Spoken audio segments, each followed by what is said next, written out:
ബഹുമാനപ്പെട്ട അധ്യക്ഷൻ, വേദിയിലുള്ള ഞാൻ ഗുരുനാഥൻ എന്ന് പറയും, ET അടക്കമുള്ള വിശിഷ്ട വ്യക്തികളെ, സുഹൃത്തുക്കളെ, നിറഞ്ഞ മനസ്സോടുകൂടിയാണ് ഞാൻ നിങ്ങളുടെ മുമ്പാകെ നിൽക്കുന്നത്.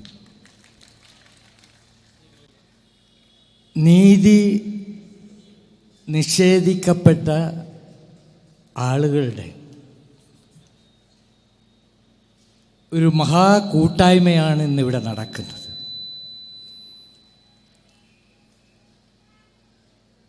നീതി നടപ്പാക്കപ്പെടും,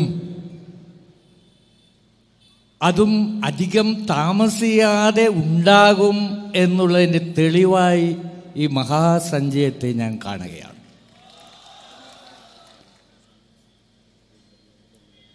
ജനകീയ ആക്ഷൻ കമ്മിറ്റി മറ്റൊരു ഏങ്കിളിലൂടെയാണ് ഈ സംഭവത്തെ വീക്ഷിക്കുന്നത്.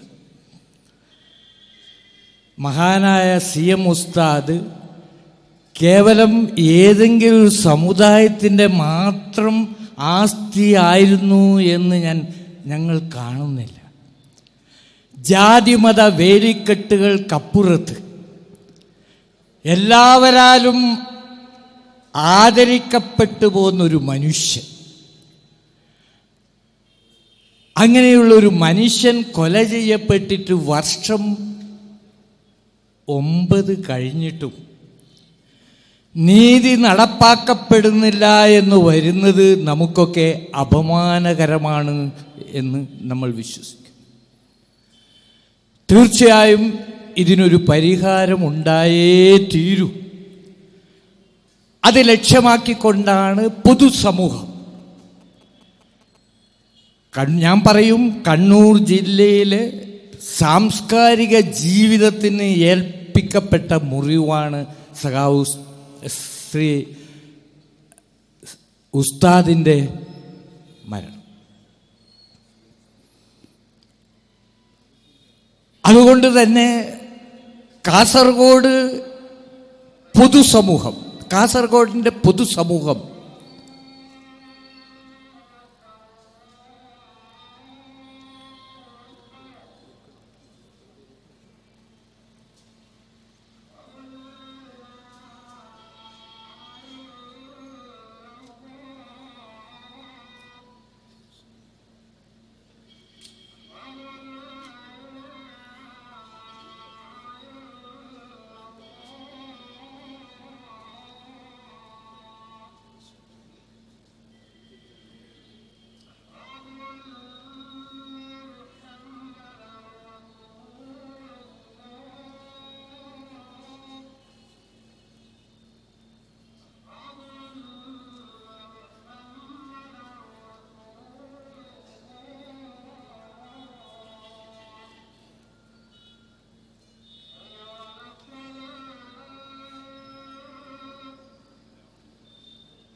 വേദിയിൽ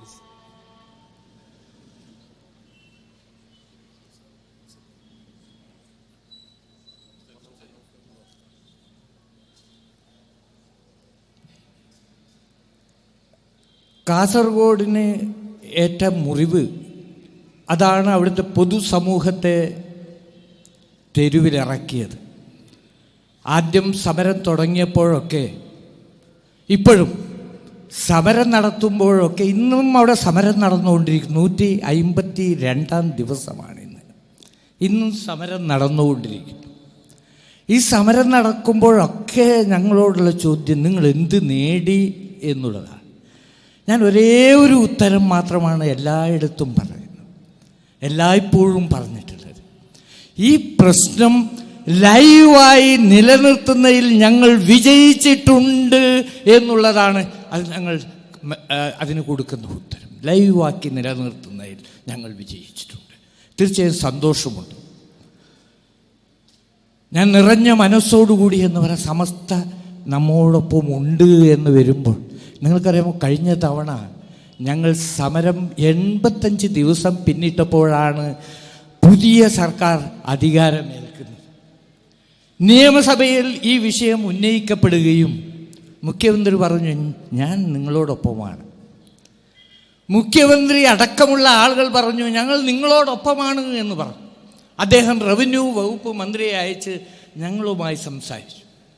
അത് പറഞ്ഞു, ഞങ്ങൾ നിങ്ങളോടൊപ്പമാണ്. ഇതെന്നെ വാക്ക്, ഞങ്ങൾ നിങ്ങളോടൊപ്പമാണ്.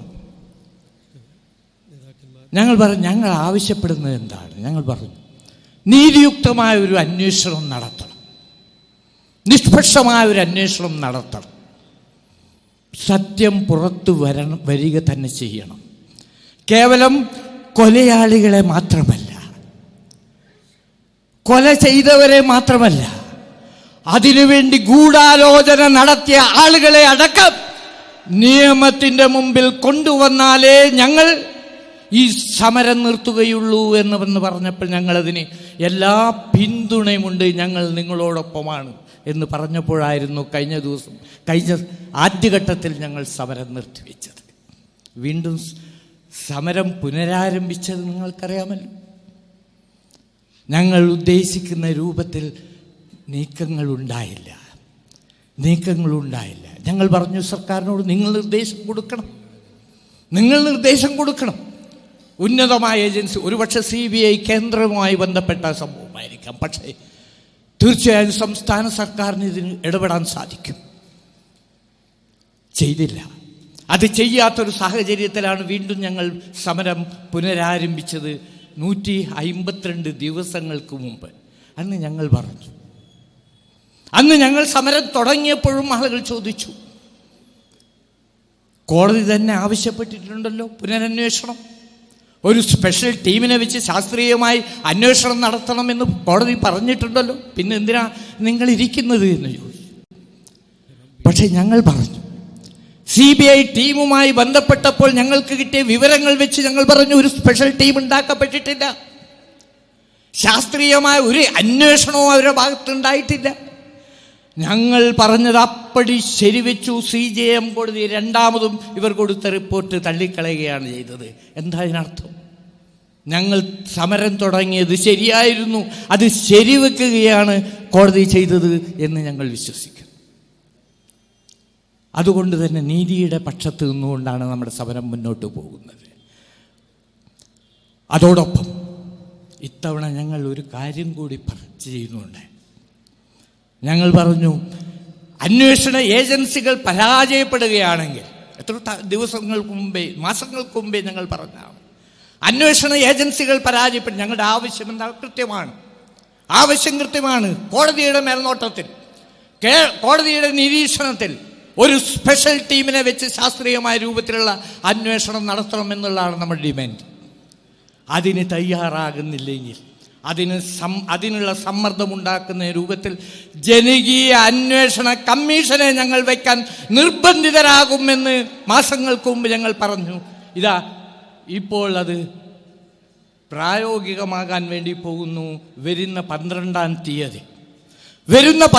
തീയതി കേരളത്തിലെ മനുഷ്യാവകാശ രംഗത്ത് പ്രഗത്ഭനായിട്ടുള്ള അഡ്വക്കേറ്റ് PA പൗരൻ്റെ നേതൃത്വത്തിലുള്ള കമ്മീഷൻ, 3-അംഗ കമ്മീഷൻ 12-ാം തീയതി മുതൽ ജനകീയ അന്വേഷണത്തിന് തയ്യാറെടുക്കുകയാണ് എന്നുള്ള വർത്തമാനം കൂടി നിങ്ങളുടെ മുമ്പാകെ വെക്കാൻ ഞാൻ ഈ അവസരം ഉപയോഗപ്പെടുത്തും.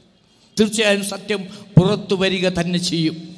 സത്യം പുറത്തു കൊണ്ടുവരുന്നതിന് വേണ്ടിയുള്ള എല്ലാ ശ്രമങ്ങളും നമ്മുടെ ഭാഗത്തുനിന്നുണ്ടാകും എന്നുള്ളതാണ്. നിങ്ങൾക്കറിയാമോ, ഞങ്ങൾ ഈ സമരവുമായി മുന്നോട്ട് പോയപ്പോൾ തിരുവനന്തപുരത്തേക്ക് പോയിട്ടുണ്ട്, സെക്രട്ടേറിയറ്റ് പടിക്കലേക്ക് പോയിട്ടുണ്ട്, CBI ഓഫീസിലേക്ക് പോയിട്ടുണ്ട്. ആ സമരങ്ങളിലൊക്കെ ഞങ്ങളോടൊപ്പം നിന്നത് കേരളത്തിലെ മനസ്സാക്ഷി എന്ന് നമുക്ക് പറയാവുന്ന ശ്രീമാൻ വി എം സുധീരനടക്കം ശ്രീ പി ടി തോമസ് അടക്കം MLA അടക്കം ആളുകളുടെ നമ്മുടെ സംസ്ഥാന തലത്തിൽ നമ്മോടൊപ്പം, അതുപോലെ നമ്മുടെ സംസ്ഥാനത്ത് പ്രതിരോധ പ്രവർത്തനങ്ങൾക്ക്, മനുഷ്യാവകാശ പ്രവർത്തനങ്ങൾക്കൊക്കെ നേതൃത്വം കൊടുക്കുന്ന ശ്രീമാൻ CR നീലകണ്ഠൻ അടക്കം, PA പൗരനടക്കമുള്ള ആളുകളൊക്കെ നമ്മോടൊപ്പം. മാത്രമല്ല, ഇതിന് ദേശീയ ശ്രദ്ധ കൊണ്ടുവരുന്നതിന് നമുക്ക് സാധിച്ചിട്ടുണ്ട് എന്നുള്ള കാര്യവും ചൂണ്ടിക്കാണിക്കാൻ ഞാൻ അവസരം ഉപയോഗപ്പെടുത്തുകയാണ്. മേധാ പട്കർ അടക്കം, ജിഗ്നേഷ് മെവാനി അടക്കം. മേധാ പട്കർ നമുക്ക് ലോകമൊട്ടാകെ ആദരിക്കുന്ന ഒരു മഹൽ വ്യക്തിയാണ് ശ്രീമതി മേധാ പട്കർ.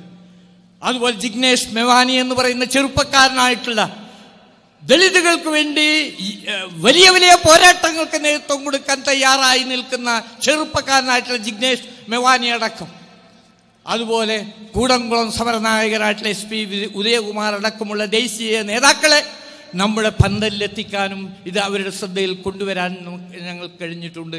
ഇത് ദേശീയ ശ്രദ്ധ ഇത് പിടിച്ചു പറ്റിയിരിക്കുന്നു എന്നുള്ളതാണ്. തീർച്ചയായും ഇതൊക്കെ വിരൽ ചൂണ്ടുന്നത് സത്യസന്ധമായ ഒരു അന്വേഷണത്തിലേക്ക് തന്നെയാണ് കാര്യങ്ങൾ നീങ്ങുന്നത് എന്ന് തന്നെയാണ്. ഇതൊരു സമ്മർദ്ദമാണ്. ഇതിലൂടെ നമ്മൾ ഉണ്ടാക്കിയെടുക്കുന്ന സമ്മർദ്ദം അത് അവഗണിക്കാൻ ഒരു ശക്തിക്കും സാധ്യമല്ല. അത് അധികാരികൾക്കായാലും അത് ഈ അന്വേഷണ ഏജൻസികൾക്കായാലും ഈ സമ്മർദ്ദങ്ങൾക്ക് വഴങ്ങുകയല്ലാതെ വേറൊരു മാർഗവുമില്ല എന്നുള്ളിടത്തേക്കാണ് കാര്യങ്ങൾ പോയിക്കൊണ്ടിരിക്കുന്നത് എന്ന് നമ്മൾ മനസ്സിലാക്കേണ്ടതായിട്ടുണ്ട്. തീർച്ചയായും അന്വേഷണ കമ്മീഷനുമായി പൂർണ്ണമായും സഹകരിക്കണമെന്ന് ഞാൻ അഭ്യർത്ഥിക്കുന്നു. സത്യം പുറത്തു വരട്ടെ. ഇതിനുവേണ്ടി ഇത് ഒരു തിരക്കഥയുടെ ഭാഗമായി ഉണ്ടാക്കിയതാണിതെല്ലാം. അപ്പം അത് തീർച്ചയായിട്ടും നിങ്ങൾക്കറിയാമോ, എനിക്ക് പലപ്പോഴും വേദന തോന്നാറുണ്ടെന്ന്. മരണം സംഭവിച്ചപ്പോൾ പത്രങ്ങളിൽ വന്ന വാർത്തകൾ, ഒരു പത്രം എഴുതി സൂര്യ തേജസ് അസ്തമിച്ചു എന്നാണ് ഒരു പത്രം എഴുതിയത്. ഒന്നാലോചിച്ചു, സൂര്യനെ പോലെ പ്രഭചൊരിഞ്ഞുകൊണ്ടിരുന്ന ഒരു മനുഷ്യൻ, നല്ലത് മാത്രം മനസ്സിൽ കൊണ്ടു നടന്ന ഒരു മനുഷ്യൻ, അങ്ങനെയുള്ള മനുഷ്യനെ ഇങ്ങനെ കൊന്നു തള്ളാൻ സാധിക്കുന്നു എന്ന് വന്നാൽ നിങ്ങളൊന്ന് ആലോചിക്കൂ. ഇവിടെ സാമൂഹിക നന്മയ്ക്ക് വേണ്ടി, അത് മനുഷ്യാവകാശ വിഷയമാണിത്. എല്ലാ ജാതി മതത്തിലും പെട്ട ആളുകൾ, നല്ല മനസ്സുള്ള ആളുകൾ ഈ സമൂഹത്തിൽ എത്രയോ ഉണ്ട്. എല്ലാ മതത്തിലും ജാതിയിലും പെട്ട ആളുകളുണ്ട്. അത്തരം ആളുകളുടെ പ്രയത്നത്തിൻ്റെ ഫലമായിട്ടാണ് ഈ രാജ്യം ഇങ്ങനെ പോയിക്കൊണ്ടിരിക്കുന്നത്, നല്ല രീതിയിൽ പോയിക്കൊണ്ടിരിക്കുന്നത്. അവരുടെ പ്രയത്നത്തിൻ്റെ ഫലമായിട്ടാണ് രാജ്യം ഈ രൂപത്തിൽ പോകുന്നത്. അത്തരം ആളുകളെ ഇല്ലായ്മ ചെയ്യുന്ന ഏത് നീക്കങ്ങളെയും ചെറുത്തു തോൽപ്പിക്കാൻ പറ്റിയ രൂപത്തിൽ പ്രതിരോധം ഈ രാജ്യത്ത് വളർന്നു വരേണ്ടതായിട്ടുണ്ട്. ഒരു സംശയമില്ല, അത് വളർന്നു വരുമെന്നുള്ള കാര്യത്തിൽ സംശയമില്ല. അങ്ങനെ ഒരു ജനകീയ പ്രതിരോധം വളർന്നു വരുമെന്നുള്ള കാര്യത്തിൽ സംശയമില്ല. തീർച്ചയായിട്ടും അതിന് സഹായകരമായ ഏത് പ്രവർത്തനവും ചെറുതും വലുതുമാകട്ടെ, ഞാൻ എപ്പോഴും പറയാറുണ്ട്, ഇത്തരം പ്രവർത്തനങ്ങളാണ് ഒരു പക്ഷേ ഈ രാജ്യത്തെ മുന്നോട്ട് നയിക്കുന്നത്.